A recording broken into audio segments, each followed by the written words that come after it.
ये भोलू भी सच में भोला है। अगर इसकी जगह मैं होता तो अब तक सेठ की सारी दुकान खाली कर चुका होता। लगता है ये वो कमरा है जिसमें सेठ जी के पिताजी अपनी हर पुरानी चीज को रख देते होंगे। तभी भोलू को एक नीले रंग की किताब दिखाई पड़ती है। भोलू जैसे ही उस मंत्र को पढ़ता है तभी एक नीला धुआं उठने लगता है और एक जिन्न का रूप धारण कर लेता है।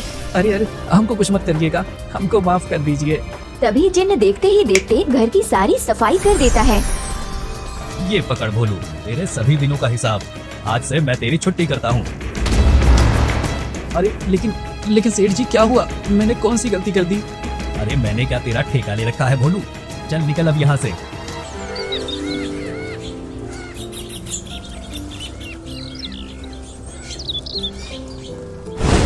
अरे भोलू, बात सुन मेरी।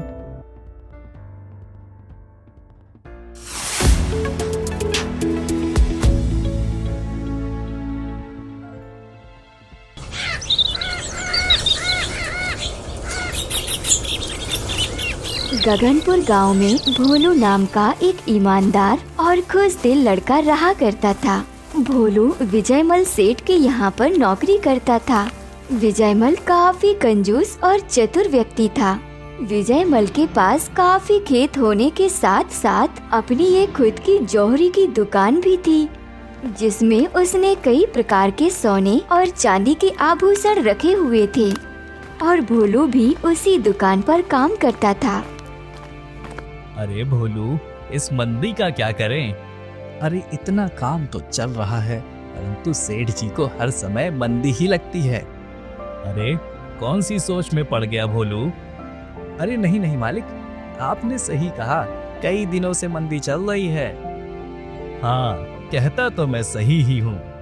भोलू विजयमल का एक वफादार नौकर था। विजयमल को भोलू पर पूरा विश्वास था। अच्छा भोलू, तो शाम हो चुकी है, मैं घर चलता हूँ, तो कुछ देर में दुकान बंद कर घर आ जाना। ठीक है सेठ जी, आप जाइए ध्यान से। भोलू के पास अपना कोई घर नहीं था, इसीलिए भोलू सेठ के घर में ही रहता था। कुछ समय बाद चलो अब मैं भी दुकान बंद करके घर को चलता हूँ। सेठानी जी ने अच्छा भोजन बना दिया होगा। भोलू दुकान बंद करने लगता है कि तभी दूर से जग्गा बदमाश उसे देख रहा होता है।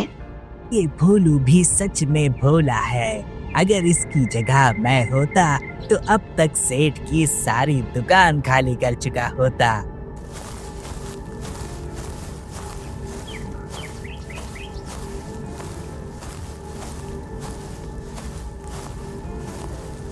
अरे क्यों ना मैं सेठ के यहाँ नौकरी पर लग जाऊं और कुछ ही देर में इस सेठ का विश्वास भी जीत लूंगा। और जैसे ही इस दुकान की चाबी मेरे हाथ आएगी तो एक दिन मौका पाकर दुकान को खाली कर दूंगा।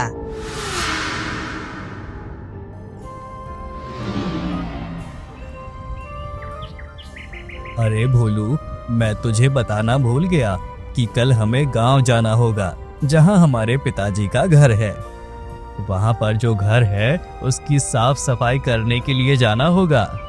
जैसे ही एक बार उसकी अच्छी तरह से साफ सफाई हो जाएगी, उसके बाद हम उस घर को बेचने के लिए लगा देंगे। अरे वाह सेठ जी, मैं भी आपके पिताजी का घर देखने के लिए बेताब हूँ। तो सेठ जी, हम कल कितने बजे निकल रहे हैं गांव के लिए? कल सुबह होते ही हम जल्द से जल्द निकल जाएंगे, क्योंकि हमें वहां पहुंचने में शाम हो जाएगी। ठीक है सेठ जी।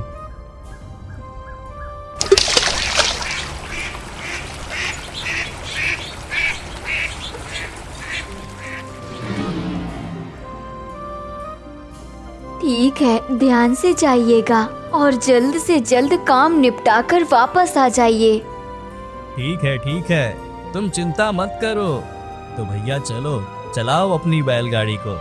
सेठ और भोलू बैलगाड़ी पर बड़े ही आराम से गांव की ओर जा रहे होते हैं।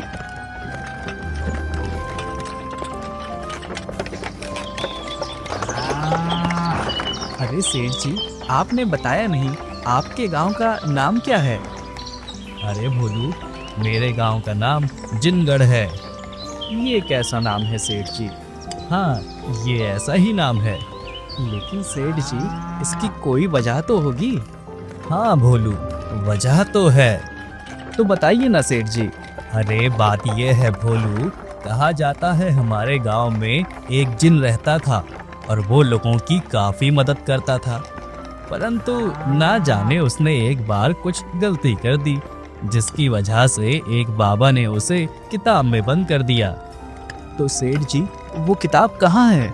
पता नहीं भोलू, और अब तो इस बात को कई साल बीत गए हैं और ना जाने ये सच है कि झूठ, परंतु हमारे गांव का जिनगढ़ नाम होने का कारण यही है। वाह सेठ जी, आपका गांव तो काफी रहस्यमयी है। बातें करते करते शाम हो जाती है। अरे अरे, बस यही रोक दो। यहाँ से कुछ ही दूरी पर मेरा घर है, हम यहाँ से चले जाएंगे।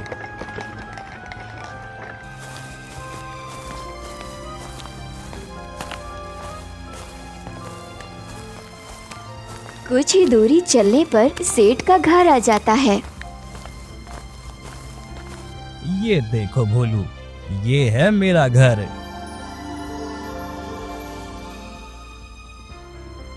वाह सेठ जी, आपका घर तो काफी बड़ा है। सेठ और भोलू अंदर चले जाते हैं।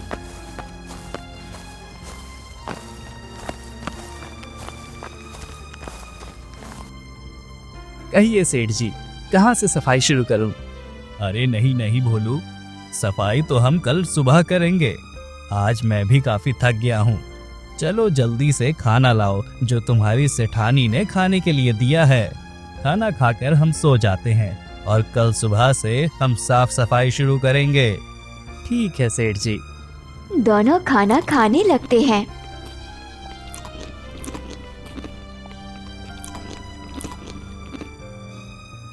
मेरा पेट तो भर गया भोलू, अब तो मैं चला सोने और तुम भी जल्दी सो जाना। भोलू, कल सुबह जल्दी उठकर काम भी करना है। जी हाँ सेठ जी, मैं बस कुछ देर टहलने के बाद सो जाऊंगा। भोलू सारे घर में टहलने लगता है। टहलते टहलते भोलू को एक कमरा दिखाई पड़ता है। तभी भोलू उस कमरे के अंदर चला जाता है।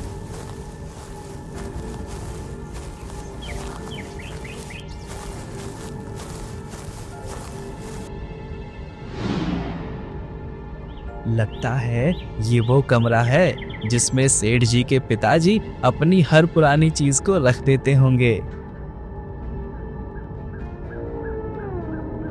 तभी भोलू को एक नीले रंग की किताब दिखाई पड़ती है। अरे नीले रंग की किताब, ये तो पहली बार देखी है। आखिर क्या लिखा होगा इसमें? भोलू पूरी किताब को देखता है। अरे ये क्या, इस किताब में तो बस एक ही मंत्र लिखा है, बाकी की पूरी किताब खाली है।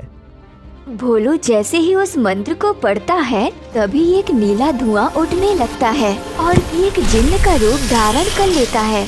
अरे अरे, हमको कुछ मत करिएगा, हमने तो बस एक बार मंत्र को ही पढ़ा है। अगर आपको अच्छा नहीं लगा तो हम आगे से नहीं पढ़ेंगे, हमको माफ कर दीजिए। अरे अरे भोलू, तुम घबराओ मत, मैं तुम्हें कुछ भी नहीं कहूँगा। और तुमने तो मुझे कई सालों बाद इस किताब से बाहर निकाला है, इसलिए मैं तुम्हारा शुक्रिया करता हूँ। अरे क्या तुम मुझे जानते हो? भोलू, मुझ में कई शक्तियाँ हैं और मेरे सामने जो भी आता है मुझे उसके बारे में सब कुछ पता चल जाता है। अच्छा, तो ये बात है। लेकिन तुम इस किताब के अंदर कैसे आए दोस्त? बहुत लंबी बात है भोलू, तुम बस इतना समझ लो कि मैं काफी अच्छा था, परंतु मेरी एक गलती के कारण एक बाबा ने मुझे इस किताब के अंदर रहने का श्राप दे दिया। अच्छा, तो तुम्हारी वजह से इस गांव का नाम जिनगढ़ है। इसका मतलब सेठ जी सही बता रहे थे। लेकिन भोलू, तुम अपने सेठ को मेरे बारे में कुछ मत बताना, और मैं जानता हूँ तुम्हारा सेठ बहुत ही लालची व्यक्ति है। अगर उसको मेरे बारे में पता चला तो वो मुझसे कुछ गलत काम जरूर करवाएगा। अरे लेकिन दोस्त, यदि तुम्हें पता है कि वो तुमसे गलत काम करवाएगा तो तुम करना ही मत। भोलू, जिस प्रकार तुमने इस किताब को खोलकर मंत्र पढ़ा है, यदि तुम्हारे सेठ ने भी किताब को बंद करके ये मंत्र पढ़ा तो मुझे उसकी सभी बातें माननी पड़ेंगी। तुम चिंता मत करो दोस्त, मैं ये किताब सेठ जी के हाथ नहीं लगने दूंगा। शुक्रिया भोलू। लेकिन भोलू, तुम और तुम्हारा सेठ इतने सालों बाद यहाँ पर किस वजह से आए हो? अरे दोस्त, सेठ जी बोल रहे थे कि हमें घर की सफाई करनी है और सफाई के बाद इस घर को बेचने के लिए लगा देंगे। लेकिन भोलू, मुझे तो लगता है तुम्हारा सेठ सारी सफाई तुम्ही से करवाएगा। हाँ दोस्त, सफाई तो मुझे ही करनी पड़ेगी। तो ठीक है भोलू, सारी सफाई मैं कर देता हूँ, और वो भी सिर्फ कुछ मिनटों में। क्या तुम ये सच में कर सकते हो दोस्त? तुम बस देखते जाओ भोलू। तभी जिन्न देखते ही देखते घर की सारी सफाई कर देता है। देखा भोलू, हो गई सारे घर की सफाई। अरे वाह दोस्त, तुमने तो कमाल कर दिया। अरे भोलू, मैं तो बहुत कुछ कर सकता हूँ। और वह दोनों खूब बातें करते हैं। बातें करते करते सुबह हो जाती है।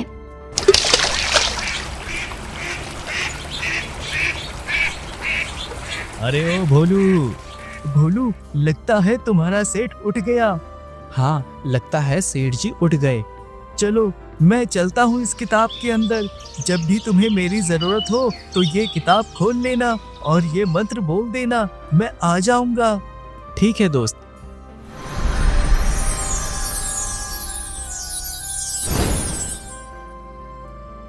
भोलू भागता हुआ अपने सेठ के पास जाता है। जी बोलिए सेठ जी, क्या हुआ? अरे भोलू, सारे घर की सफाई किसने की? अरे सेठ जी, मैंने की, और कौन करेगा? लेकिन इतनी जल्दी तूने सफाई कैसे कर ली? भोलू, क्या तू रात को सोया नहीं था क्या? अरे हाँ सेठ जी, रात को नींद नहीं आ रही थी तो हमने सोचा क्यों ना हम घर की सफाई ही कर लें। अरे वाह भोलू, बहुत बढ़िया काम किया तूने। अब हम आज ही अपने घर की ओर रवाना हो जाते हैं। शाम तक हम अपने घर पहुंच जाएंगे। ठीक है सेठ जी। तभी भोलू अपने साथ एक झोला ले लेता है और उस झोले में किताब को रख लेता है।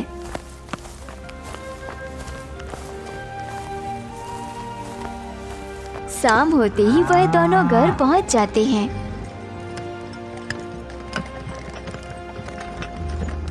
अगले दिन सेठ और भोलू दुकान पर चले जाते हैं।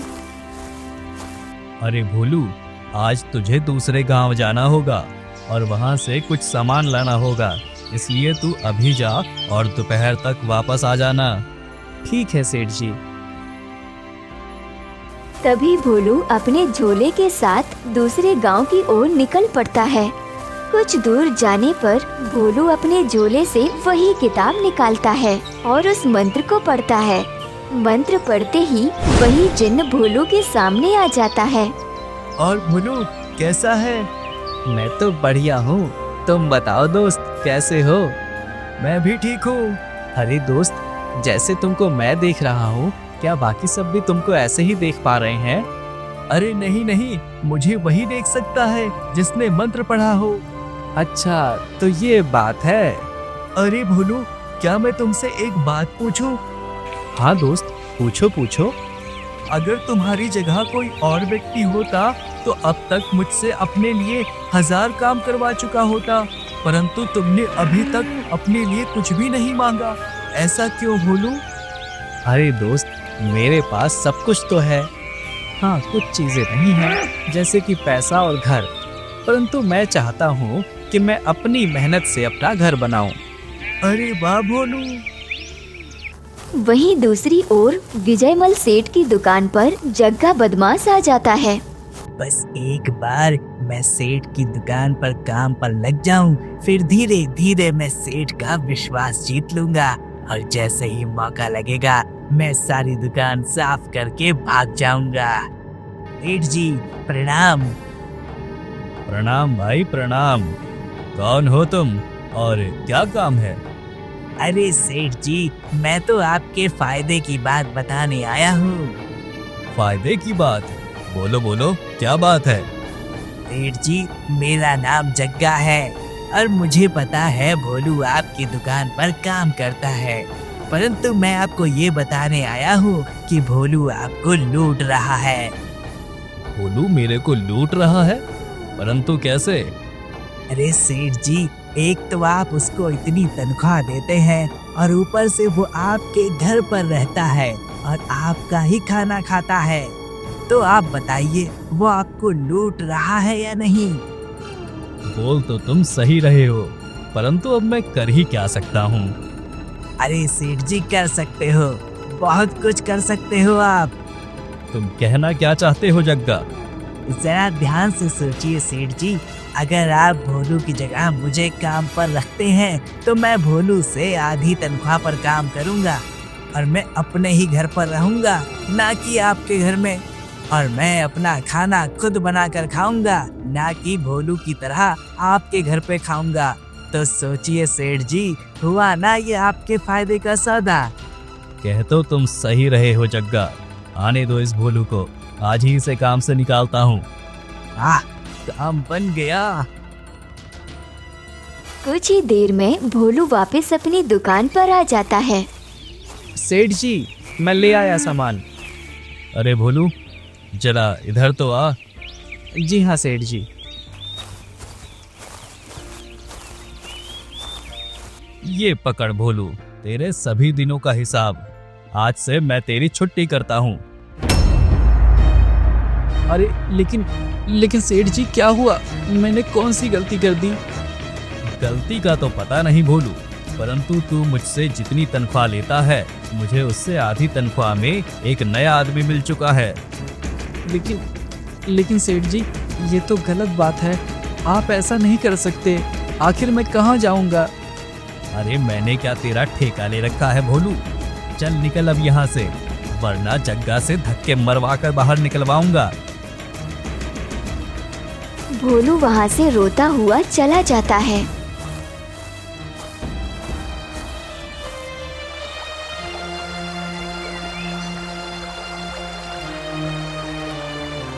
भोलू रोता हुआ किताब खोलता है और मंत्र पढ़ता है। तभी वहाँ पर जिन्न आ जाता है और भोलू जिन्न को सारी बात बताता है। अरे जो हुआ अच्छा हुआ भोलू, आज से तुझे उस सेठ की गुलामी करने की कोई जरूरत नहीं है। मैं तुझे अपनी तरफ से एक बड़ा घर देता हूँ और तू और मैं उस घर में शान से रहेंगे। फिर जिन्न भोलू को एक बड़ा सा घर बनाकर देता है और वह कई दिनों तक उसी घर में मौज मस्ती से रहते हैं। और दूसरी ओर विजयमल सेठ को पता चलता है कि भोलू नदी के किनारे एक बड़ा मकान बनाकर खुशी से रह रहा है। आखिर ये भोलू के हाथ क्या लग चुका है जो इसने इतनी जल्दी इतना बड़ा घर बना लिया? कुछ तो गड़बड़ है, पता करना होगा।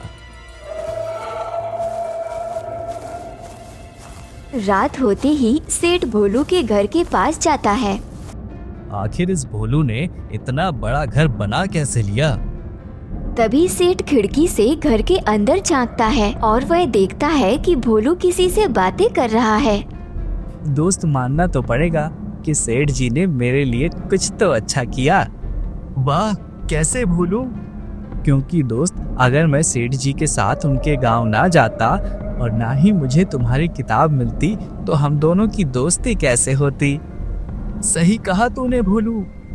अच्छा, तो ये बात है, इस भोलू को कोई जिन मिल गया है। बस दोस्त, तुम मुझको कभी छोड़कर मत जाना।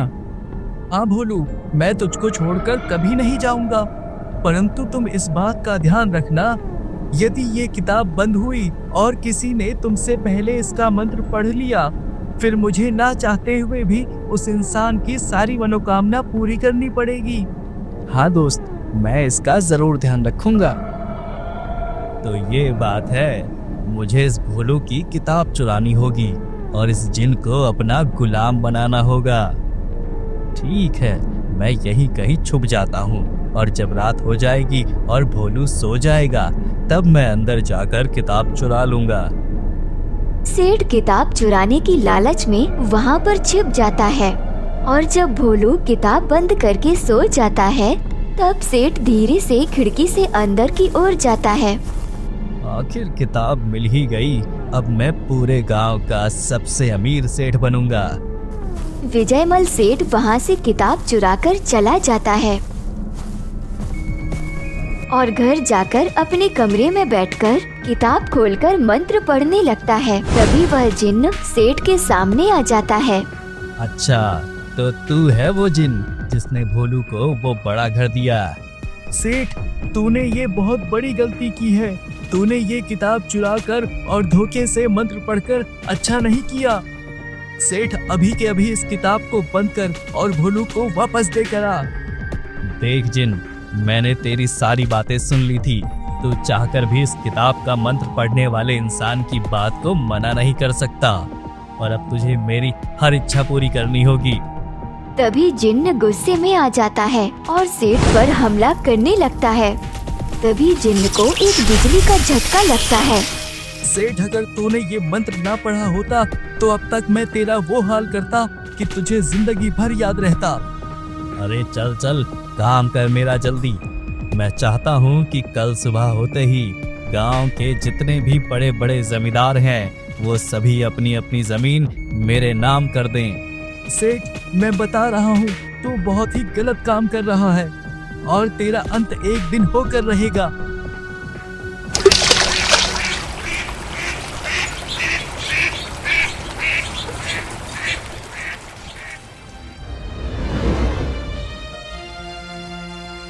सुबह होते ही गांव के बड़े बड़े जमींदार अपनी जमीन सेठ के नाम कर देते हैं।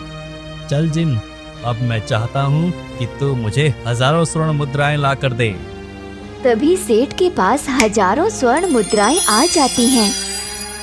अब तो मैं सारी उम्र चैन की जिंदगी बिताऊंगा। उधर दूसरी तरफ कई दिनों तक भोलू अपनी किताब को ढूंढता रहता है और सेठ जिन्न से अपनी इच्छाओं की पूर्ति करवाता रहता है। फिर एक रात जब भोलू सो रहा था, तभी उसे एक स्वप्न आता है।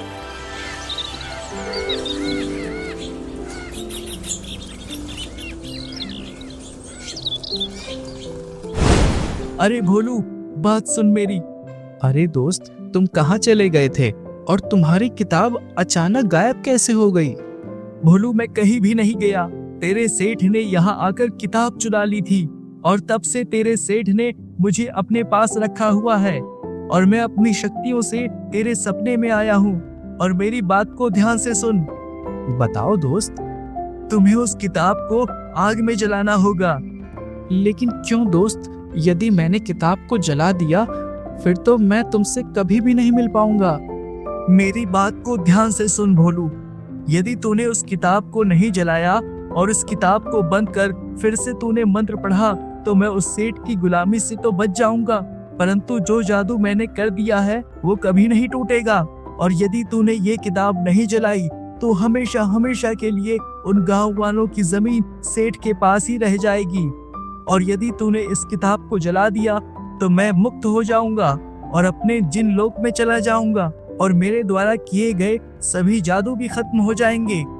परंतु इस बात का ध्यान रखना होगा भोलू, जो घर मैंने तुम्हें दिया है वो भी राख में मिल जाएगा। परंतु दोस्त, फिर तो हम कभी नहीं मिल पाएंगे। तुम्हें ऐसा करना ही होगा भोलू। अगर तुमने ऐसा नहीं किया तो सभी गांव वालों की जमीन सेठ हड़प लेगा। तुम बहुत ही अच्छे व्यक्ति हो भोलू और मैं तुम्हें हमेशा याद रखूंगा, परंतु तुम्हें ये काम करना ही होगा, तभी मैं यहाँ से मुक्त हो पाऊंगा। ठीक है दोस्त, मैं ये काम जरूर करूंगा। मैं अभी जाता हूँ और उस सेठ से किताब चुराकर उसको जला देता हूँ। तभी आधी रात को ही भोलू सेठ के घर चोरी करने चला जाता है और घर के अंदर जाकर किताब को ढूंढकर उसे जला देता है और वह जिन्न भोलू के सामने आ जाता है। तुम्हारा बहुत बहुत शुक्रिया भोलू, तुम्हारी वजह से मैं मुक्त हो पाया। इतना बोलकर जिन्न वहाँ से गायब हो जाता है। तुम्हारा भी बहुत बहुत शुक्रिया मेरे दोस्त। किताब जलाकर भोलू वहाँ से चला जाता है और कुछ देर बाद सुबह हो जाती है।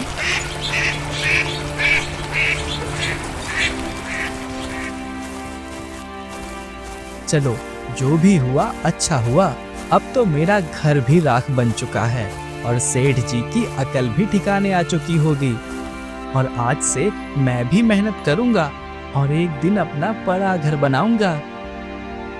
तभी वहाँ दूसरी तरफ सेठ सुबह उठकर देखता है कि जो भी धन उसे जिन्न ने दिया था वह सभी राख हो चुका है और जितने भी लोगों ने जमीन के कागज सेठ के पास रखे थे वह भी राख बन चुके हैं। अंत में वह देखता है कि वह किताब भी राख हो चुकी है।